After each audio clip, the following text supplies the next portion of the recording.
اعوذ باللہ من الشیطان الرجیم بسم اللہ الرحمن الرحیم۔ تو آج ڈیٹ 15 جولائی 2020۔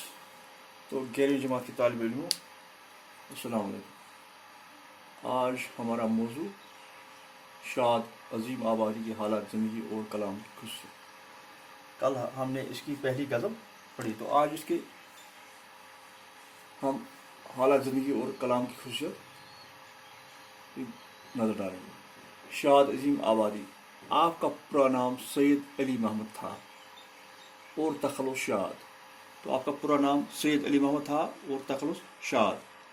آپ کے والد کا نام سید عباس مرزا تھا۔ وہ الہ آباد کے رہنے والے تھے اور بعد میں عظیم آباد پٹنہ چلے گئے۔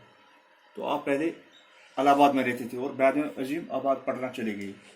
آپ پٹنہ میں ہی 1846 عیسوی میں پیدا ہوئی، یعنی عظیم آبادی پٹنہ میں پیدا ہوئی۔ ابتدائی تعلیم عربی اور فارسی میں حاصل کی اور پھر کچھ عرصہ تک انگریزی بھی پڑھی۔ تو جو ابتدائی تعلیم ہوئی آپ کی تو وہ عربی اور فارسی میں ہوئی اور بعد میں آپ نے انگریزی بھی پڑھی۔ شاد کی تربیت سر سید احمد خان کی نگرانی میں ہوئی۔ تو شاد عظیم آباد کی جو تربیت ہوئی وہ سر سید احمد خان کی نگرانی میں ہوئی، جو خود بھی ایک بہت بڑی ادیب تھے۔ شاد کی تعلیم و تربیت نہایت ہی ادبی ماحول میں انجام پائی۔ اس وجہ سے ان کی تعلیم و تربیت نہایت ہی ادبی ماحول میں انجام پائی، جس کا اثر ان کی ذہن پر بھی پڑا۔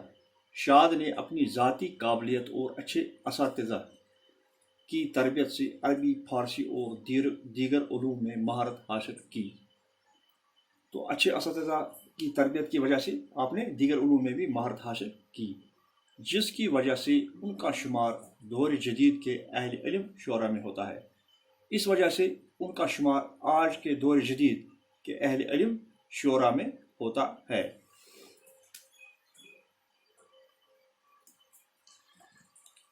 اسلامی علوم حاصل کرنے کے ساتھ ساتھ انہوں نے عیسائیوں، پارسیوں اور ہند بھی پڑھی، یعنی کہ اسلامی علوم کے ساتھ ساتھ انہوں نے دیگر مذاہب کی مذہبی کتابیں پڑھی، جن میں عیسائیوں کی کتابیں، پارسیوں اور ہندوؤں کی بھی تھیں۔ ان کی علمی خدمات کے اعتراف میں حکومت کی طرف سے انہیں خان بہادر کا خطاب ملا۔ تو جو ان کے علمی خدمات تھے تو ان کو حکومت کی طرف سے خان بہادر کا اعزاز خطاب ملا۔ شاد نے 32 سال تک اعلیٰ اختیارات کے ساتھ آنرری مجسٹریٹ کے فرائض انجام دیے۔ تو آپ 32 سال تک آنرری مجسٹریٹ کے فرائض بھی انجام دیے۔ آپ 14 سال تک حکومت کی طرف سے نامزد کردہ کمشنر بھی رہے۔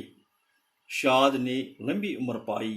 آپ نے 3 جنوری 1927 کو عظیم آباد میں انتقال فرمایا۔ تو آپ 3 جنوری 1927 کو عظیم آباد میں انتقال فرمایا۔ اب شاد کے ادبی خدمات یا ان کے کلام کی خصوصیت۔ نثر و نظم دونوں میں شاد نے کئی تصانیف یادگار چھوڑی۔ تو شاد نے دونوں یعنی نثر اور نظم میں دونوں میں طبع آزمائی کی اور کچھ یادیں جو قدر کی نگاہ سے دیکھی جاتی ہیں۔ شاد اردو غزل کی صف اول شعراء میں سے ہیں، یعنی کہ ان کا شمار صف اول شعراء میں ہوتا ہے شاد عظیم آبادی کا۔ ان کے کلام میں دلی اور لکھنؤ کا حسین امتزاج پایا جاتا ہے، یعنی کہ دونوں جگہوں پر جو کلام کہے جاتے تھے تو ان کا حسین امتزاج، یعنی دونوں دلی اور لکھنؤ دونوں کا امتزاج پایا جاتا ہے۔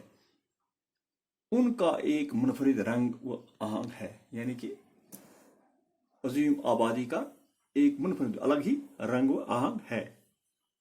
شاد نے کئی اصناف سخن میں طبع آزمائی کی۔ تو جو شاد ہے انہوں نے کئی اصناف سخن یعنی کہ غزل بھی کہی ہے اور مرثیہ بھی